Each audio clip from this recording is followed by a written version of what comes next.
جب خوراک میدا آنتوں کو دینا چاہتا ہے تو آنتیں ریڈی نہیں ہوتی، جب چھوٹی آنت ریڈی ہوتی ہے خوراک دے دو میدا ریڈی نہیں ہوتا. اسی طرح نیچے جائیں، یا تو یہ پیرسٹالسس اتنی تیز ہو جاتی ہیں کہ ڈائریا ہوتا ہے، یا اتنی سلو ہو جاتی ہیں کہ کانسٹیپیشن. ہاں، اس بیماری کا تعلق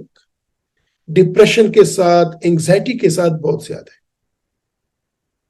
سٹریس آف لائف کے ساتھ بہت زیادہ ہے. اگر سٹریس آف ورک ہے، زندگی میں سٹریس ہے، ٹینشن ہے، ڈپریشن ہے، کوئی اکنامیکل پریشرز ہیں، کوئی سوشل پریشرز ہیں، فیملی پریشرز ہیں، جاب کے پریشرز ہیں، تو یہ جتنے بھی یہ پریشرز ہوتے ہیں سائیکولوجیکلی جو آدمی کو، ایک انسان کو، ایک فرد کو افیکٹ کرتے ہیں، تو ان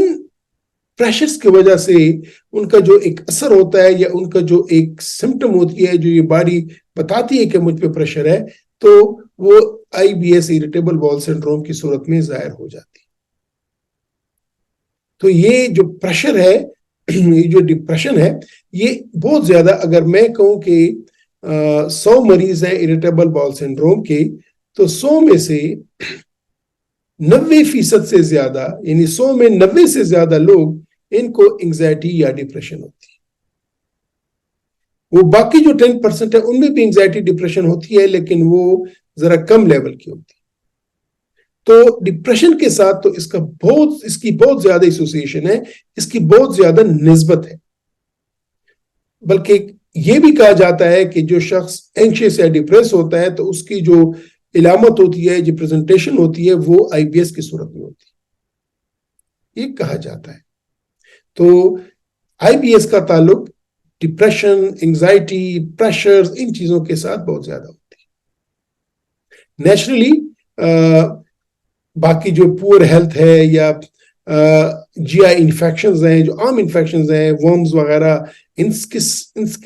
یہ بھی آپ کو IBS کی طرح کے علامات دیتے ہیں. لیکن اگر پیور IBS کو دیکھا جائے تو یہ بہت زیادہ ڈپریشن اور انگزائٹی کے ساتھ ان کا تعلق ہے. کبھی کبھار وداؤٹ این ریزن، بغیر کسی وجہ کے، ایک کمپوز بندہ ہوگا، ایک کمپوز پیشنٹ ہوگا، ایک بالکل ہی بڑا سکسیسفل ہوگا، لیکن اس کو IBS ہوتا ہے. کبھی کبھار ہمارے پاس مریض آ جاتے ہیں، ان کو یا کانسٹیپیشن ہوتی ہے یا ڈائریا ہوتا ہے، تو ان کی ایک وجہ کچھ اور بھی ہوتی ہیں، جس طرح کے ہائپوتھائرائڈزم، ہائپر تھائرائڈزم یا تھائرائڈ بیماریوں سے بھی اس طرح کے علامات آ سکتی ہیں. تو یہی وجہ ہے کہ جب آپ IBS کے علاماتوں کے ساتھ، ان کی علامات کے ساتھ ڈاکٹر کے پاس جائیں گے تو وہ کچھ ٹیسٹ کرتا ہے، ہم کچھ ٹیسٹ کرتے ہیں، اور ہم ایکسکلوڈ کرتے ہیں کہ یہ IBS کے جو علامات ہیں یہ پیورلی IBS کی وجہ سے ہے، خاص طور پہ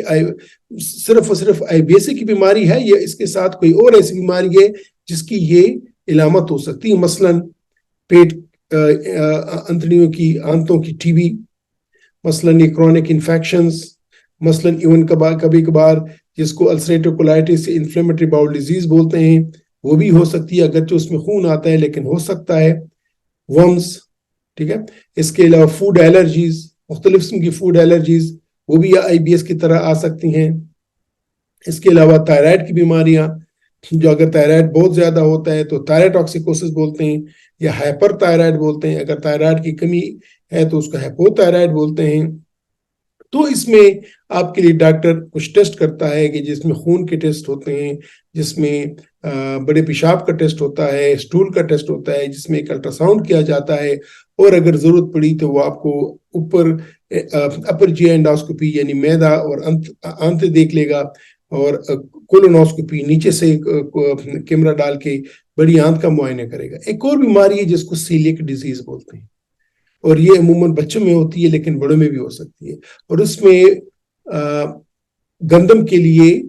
الرجی آ جاتی ہے. گندم ایک کمپوننٹ ہے جس کو گلوٹن بولتے ہیں، اس کی الرجی ہوتی ہے. تو سیلیک ڈیزیز بھی IBS کی طرح پریزنٹ کر سکتی ہے. ایک اور بیماری بھی ہے جو کہ لیکٹوز انٹالرنس، جن لوگوں کو یہ دودھ سے یا دودھ کی بنی ہوئی چیزوں سے ان کو الرجی ہوتی ہے، تو یہ ایک اور بیماری ہے کہ جس IBS کی طرف پریزنٹ کر سکتی ہے. لیکن ٹیکنیکلی ہم اس وقت IBS بولیں گے کہ جب یہ جتنی بھی وجوہات ہیں یہ ہم ایکسکلوڈ کریں، یعنی ہم ٹیسٹ کر لیں، پیشنٹ کی ہسٹری سن لیں، معائنہ کر لیں، یہ ٹیسٹ کر لیں جو بنیادی ٹیسٹ ہیں، کہ یہ سارے ٹیسٹ نارمل آ جائیں گے تو پھر ہم بولیں گے اب اس شخص کو آئی بی ایس ہے۔ اور اگر اس آئی بی ایس والے شخص میں ایسی علامات ہوں، ایسی پریزنٹیشن ہو جو کہ انگزائٹی اور ڈپریشن کی طرف اشارہ کرتی ہیں، پھر تو ہمارا شک کافی حد تک یقین میں چلا جاتا ہے کہ جو ہمارے سامنے مریض بیٹھا ہوا ہے یہ آئی بی ایس یا اریٹیبل باول سنڈروم کا مریض ہے۔ تو ویورز، آج ہم نے یہ ڈسکس کیا کہ آئی بی ایس کی وجوہات کیا ہیں، اور میں نے کہا کہ آئی بی ایس کی یہ کوئی بیکٹیریا یا وائرس یا انفیکشن نہیں ہے، یہ کوئی کینسر بھی نہیں ہے، یہ انٹسٹائنس کی ٹی بی بھی نہیں ہے، یہ آٹو امیون ڈیزیز بھی نہیں ہے۔ ہاں، اس کی انفیکشن کے ساتھ یہ تعلق ہو سکتا ہے کہ کچھ لوگوں کو انفیکشن ہو جاتی ہے اور بعد میں وہ اس کو بیکاز آف دیٹ امیونٹی اس کو یہ آئی بی ایس کی علامات آ سکتی ہیں، یا کچھ اور بیماریاں ہوتے ہیں کہ جو آئی بی ایس کی طرح پریزنٹ کرتی ہیں۔ لیکن آئی بی ایس اپنے طور پہ یہ بالکل ہی بینائن ڈیزیز ہے، اس سے زندگی کو کوئی خطرہ نہیں ہوتا اور اس سے الحمدللہ موت واقعہ نہیں ہوتی۔ تو میں یہاں پہ اینڈ کروں گا۔ اگلی ویڈیو میں یہ ڈسکس کروں گا آپ لوگوں کے ساتھ کہ آئی بی ایس کی پیچیدگیاں کیا ہے، یا آئی بی ایس کس طرح کی پیچیدگیاں دے سکتا ہے۔ اگرچہ میں یہ تو کہتا ہوں کہ آئی بی ایس میں یہ کوئی جان لیوا بیماری نہیں ہے، لیکن اس کی کچھ پیچیدگیاں ہیں، تو ان پیچیدگیوں پہ ہم بات کریں گے کہ اگر خدا نخواستہ آپ کو وہ آئی بی ایس کی بیماری ہے تو آپ کن کن پیچیدگیوں کا شکار ہو سکتے ہیں، تو اس پہ ہم بات کریں گے انشاءاللہ آنے والی ویڈیو میں۔ تب تک میں آپ سے اجازت چاہتا ہوں، اپنا خیال رکھیے گا، خدا حافظ۔